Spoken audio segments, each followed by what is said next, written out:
27 को चुनाव को लेकर हम बात करेंगे, लेकिन इस समय जो मुद्दा धर्म को लेकर चल रहा है, हमारे साथ है कांग्रेस के नेता हैं और इनसे हम बात कर रहे हैं कि वर्तमान स्थिति राजनीति में क्या चल रही है, क्या मानते हैं जिस तरीके से वर्तमान की जो राजनीति है धर्म पे टिकी है या धर्म के इर्द गिर्द चल रही है।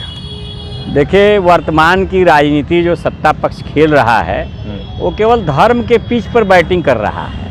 2011 में आया था सत्ता में बेरोजगारी पे, महंगाई पे, विकास पे, लेकिन सत्ता में आने के बाद पूरी तरह से धर्म की राजनीति खेली जा रही है। और धर्म की राजनीति, धर्म एक आस्था का विषय है, धर्म की राजनीति से किसी का पेट तो भरता नहीं है। तो कहने का मतलब कि धर्म एक तरह से निजी मामला है। कोई राम की पूजा करता है, कोई अल्लाह को नमन करता है, कोई जो है कि इबादत करता है, कोई जो है कि ईसा मसीह, मतलब हिंदू, मुस्लिम, सिख, ईसाई सबका अलग अलग निजी मामला है, धर्म एक आस्था का विषय है। लेकिन ये सरकार एक मुद्दे में फंसती है तो उससे बड़ा मुद्दा धर्म का लाके खड़ा कर देती है। अब संसद में ही देख लीजिए कि वंदे मातरम पे बहस कराई गई, और जबकि हकीकत यह है कि इन लोगों ने आज़ादी के समय या इनके पुरखे, वर्तमान में प्रधानमंत्री जी भी उस समय 47 में कह लिया जा 75 साल हो गए तो उनकी उम्र 75 साल है, वो भी नहीं रहे होंगे। लेकिन इनसे पहले जो इनकी विचारधारा लेके चलते थे वो वंदे मातरम कभी गाए ही नहीं। और आरएसएस की शाखा में आज भी वंदे मातरम नहीं गाते हैं, उनका है नमस्ते सदा वत्सले मातृभूमि। जबकि हमारे यहाँ क्या है, वंदे मातरम आज भी गाया जाता है, जनगण मन गाया जाता है। हम लोग तिरंगा लेके चलने वाले हैं, वो लोग डंडा लेके चलने वाले हैं। लेकिन एक बात बताइए, तिरंगा और डंडा लेकर आपने खड़ा कर दिया है, लेकिन राष्ट्रभक्ति तो भाजपा में दिखती है। देखिए, राष्ट्रभक्ति आपको भाजपा में दिखती है, राष्ट्रभक्ति है क्या, इसकी डिफिनीशन पहले जानना बहुत ज़रूरी है। राष्ट्रभक्ति का मतलब होता है कि हमारे राष्ट्र में यदि मेरी सत्ता है कोई भूखा न सोए। राष्ट्रभक्ति का मतलब होता है यदि मेरे राष्ट्र में कोई बेरोजगार न रहे। राष्ट्रभक्ति का मतलब होता है राष्ट्र में कोई किसी के ऊपर महंगाई की मार न पड़े। राष्ट्रभक्ति का मतलब होता है मेरे देश में ऐसी नीतियां बने जिससे कोई कराहे न, जिससे किसी को तकलीफ न हो। इनकी राष्ट्रभक्ति क्या है? इनकी राष्ट्रभक्ति है कि राम मंदिर के ऊपर, तो उनको देखिए 3 चरणों में इन्होंने कहा, एक बार मंदिर बनाया, दूसरी बार सूर्य स्नान करेंगे, क्या क्या मामला लेके उसमें वो आए।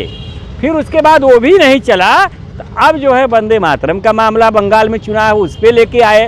तो राष्ट्र और राष्ट्रभक्ति, धर्म और राष्ट्रगीत, राष्ट्रगान, ये चीज़ों में आस्था होनी चाहिए कि हमारा झंडा कब नहीं झुकेगा, जब हमारे देश का नागरिक का पेट भरा रहेगा। हमारा झंडा कब नहीं झुकेगा, जब देश की सीमा पर लगे सैनिकों की तनख्वाह टनाटन आएगी, उनका मनोबल ऊंचा रहेगा, उनका पेट भरा रहेगा, उनकी जो योजनाएं हैं, उनके जो नीड है उसकी पूर्ति हम करते रहेंगे, तभी हमारे देश की सीमा की सुरक्षा होगी। आप देख लीजिए बांग्लादेश में हिंदू हिंदू हम करते आ रहे हैं और हमें भी हिंदू से प्रेम है, वो कहते हैं हमें हिंदू से प्रेम है। तो हम लोग तो ऐसे हैं कि हिंदू, मुस्लिम, सिख, ईसाई सबसे प्रेम करते हैं, लेकिन बांग्लादेश में हिंदुओं के ऊपर उत्पीड़न जो है जुलाई 2025 से ही हो रहा है, लेकिन आज तक उसके खिलाफ कोई कड़ा एक्शन नहीं किया गया। भारत ने बांग्लादेश को पैदा किया हुआ है और बांग्लादेश एक तरह से भारत का एक तरह से पैदाइशी कहा जाएगा। तो क्या हम अपने पैदाइशी पर लगाम लगाने में असफल हैं? हमारी विदेश नीति असफल है? तो ऐसा बहुत सारे मामले हैं, राष्ट्रभक्ति की परिभाषा पे ये लोग खरे नहीं उतरते हैं।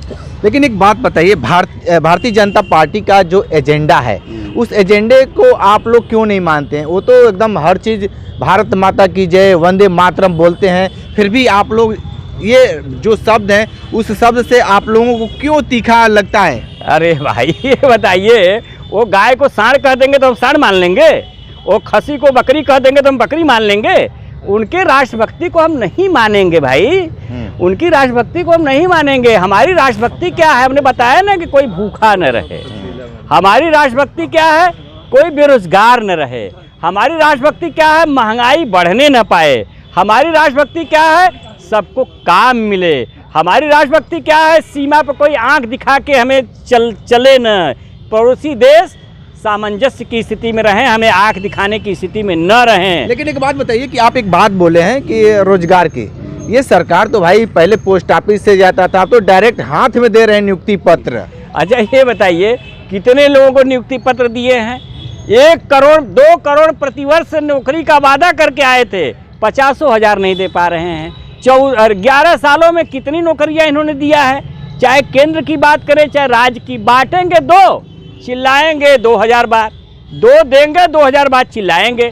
मार्केटिंग करना है, यदि किसी को सीखना है तो इनसे सीखे, झूठ कैसे बोलना है तो इनसे सीखे।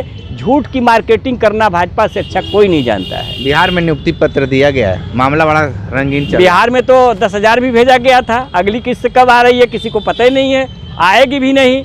क्योंकि ये भी तो देखिए 10,000 चुनाव के वक्त जब दिया गया, ये कोड ऑफ कंडक्ट चुनाव आयोग का उल्लंघन है, लेकिन चुनाव आयोग हमारा अंधा बना हुआ है। अब SIR का मामला ही देख लीजिए, SIR में महिलाओं से जो प्रमाण पत्र मांगा जा रहा है कि आप अपने माता पिता का ले आइए, जिनके माता पिता जिंदा हैं वो तो दे रहे हैं, जिनके माता पिता मर गए हैं उनको तकलीफ हो रही है।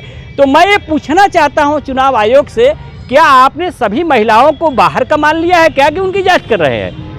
ये BLO जो होता है हमारा लोकल होता है, उसको पता होता है किसको कौन यहाँ का है कौन नहीं है। तो जिसके ऊपर इनको शक है उसके खिलाफ LIU को लिखे, पुलिस को लिखे, वो जांच करके बताए कि पता और माता पिता का नाम तो फार्म में रहता ही है, फिर ये डॉक्यूमेंट्स क्यों मांग रहे हैं? क्या सास ससुर और पति का डॉक्यूमेंट्स काफ़ी नहीं है? सबको बांग्लादेशी मान लिया गया है क्या?